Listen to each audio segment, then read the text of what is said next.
Alors nous sommes dans le Kitzur Shulchan Aruch au Siman Aleph Seif Vav.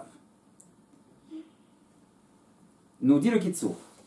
Mizmore Tehilim, les psaumes des Tehilim, Vechen She'ar Parashiot, Mitorah, Nevim Uktuvim, ainsi que les autres Parashiot, morceaux de Torah, Nevi'im, les prophètes, Uktuvim, les écrits de. Ça inclut aussi à la fois les Tehilim, ça inclut les Megillot. Shgurim Befi Akol. Donc tous les morceaux qui sont Shgurim, qui sont connus par cœur, Befi Akol de tout le monde. Pardon, She'enam Shgurim, excuse-moi, qui ne sont pas connus de tous par cœur. Asur Leomram Be'alpe. Il est interdit de les dire par cœur. D'accord? Et même celui qui sait les dire par cœur, il doit prendre garde à ne pas les dire par cœur. Vesuma muta. Et celui qui est aveugle, c'est permis. C'est clair? Alors juste, on va un petit peu expliquer la chose. La racine de cette halakha du Kitzur Shulchan Aruch, c'est la Gemara, dans le traité Tmura à la page 14 au verso. Où la Gemara la rapporte là-bas, dans une Mishnah, elle rapporte une braïta qui dit que Ktov et advarim ha'ele les zikaron. La Gemara apprend de ce verset que dvarim chez Bertav en atarasha elomar be'alpe. Les choses qui sont écrites, la Torah écrite, tu n'as pas le droit de les dire à l'oral. D'accord? Les versets de la Torah, tu n'as pas le droit de les dire par cœur. Il faut les dire dans le texte. D'accord? Alors il y a différents avis qui ont été donnés pour expliquer le pourquoi. Quel est le problème de prononcer des versets par cœur? D'accord? Un des avis qui a été donné, c'est l'avis du Tosfot Rid, qui dit que on craint que tu viennes à te tromper dans la prononciation des versets et que ça risque d'entraîner des erreurs au fur et à mesure du temps, on commence à avoir des doutes sur les vraies versions des versets. C'est la raison pour laquelle on prend garde il y a cet interdit de dire à l'oral, par cœur, des versets écrits, mais il faut les dire dans le texte. D'accord? Maintenant, pour autant, on a appris ici du Kitzur Shulchan Aruch que cette interdiction ne concerne que les versets qui ne sont pas connus de tous, ou tout au moins de la majorité des gens.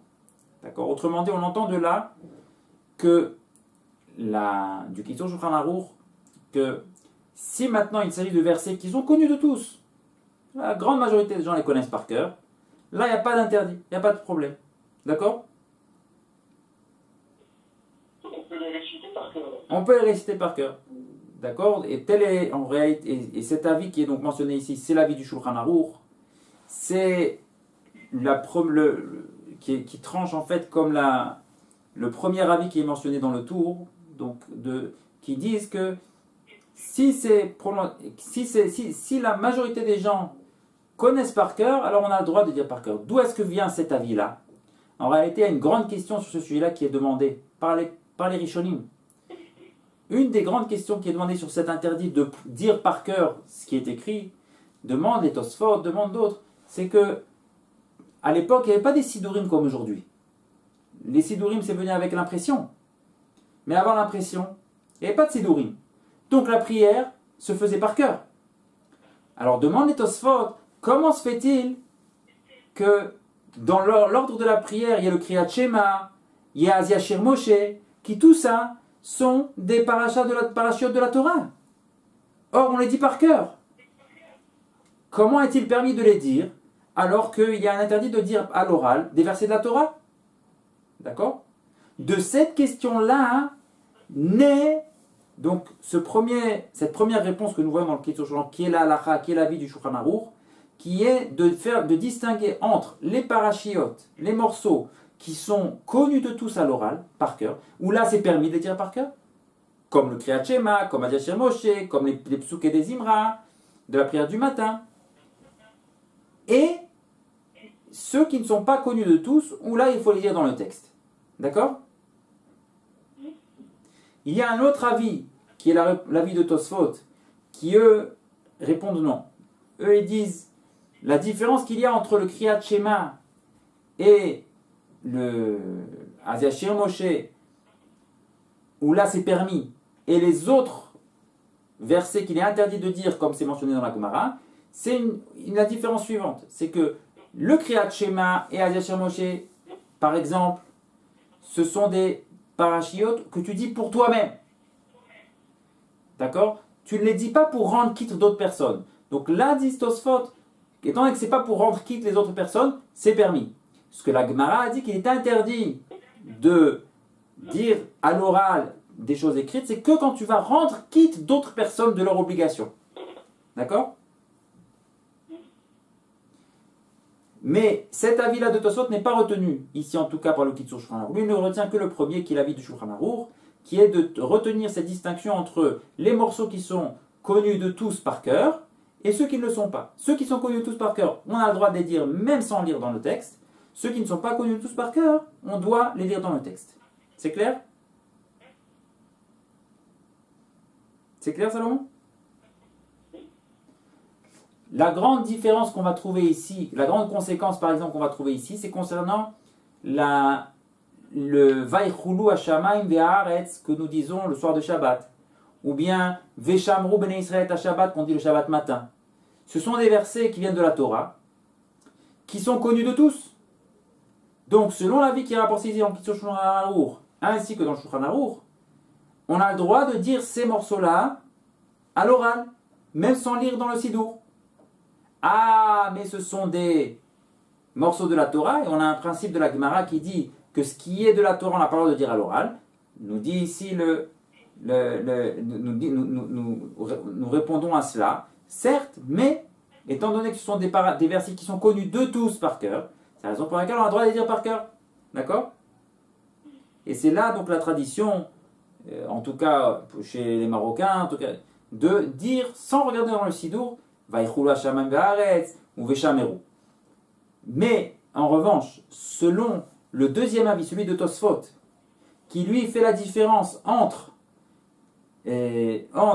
rendre quitte les autres, où là c'est interdit, et dire la chose uniquement pour ça, où là c'est permis, alors là il y a lieu de se demander, est-ce que selon les Tosafot, et les Ashkenazim vont d'après l'avis des Tosafot, est-ce que ce sera permis de dire Vaychulu et Veshameru hors du Sidour? Pourquoi? Parce que quand tu dis Vaychulu et Veshameru, tu le dis avec l'intention que ta prononciation de ces versets-là soit valable pour toute la famille. Tu ne le dis pas juste pour toi. Or, donc, ça veut dire que quand tu le dis pour les autres. Or, on dit Tosfot, eux tiennent que la différence à faire n'est pas la différence est-ce que c'est connu de tous par cœur ou pas. Eux tiennent la différence à faire, c'est est-ce que tu viens rendre quitte les autres ou pas. Si tu viens rendre quitte les autres, alors là c'est interdit de dire par cœur. Sinon c'est permis. Donc selon Tosfot, il est tout à fait possible que dire Veshameru par cœur soit interdit, ou dire Vaychulu par cœur soit interdit. D'accord? C'est la raison pour laquelle, selon les Ashkenazim, il faut voir, approfondir, est-ce que ce sera permis de dire Vaychulu par cœur hors du Sidour ou pas. En revanche, pour nous Sfaradim qui tranchons comme le Shulchan Aruch, qui tranche comme le premier avis, qui dit que la différence à faire c'est entre est-ce que c'est connu de tous ou pas. Alors là il n'y aura pas de problème de dire Vaychulu Veshameru par cœur, puisque ce sont des versets qui sont connus de tous. C'est clair?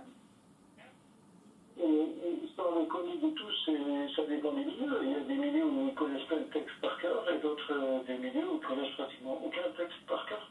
Oui, c'est vrai, mais là on va aller vraisemblablement d'après la majorité. C'est vraisemblable qu'on a ici, selon le principe général, d'aller dans la majorité. La majorité des gens connaissent Vaychulu par cœur en général.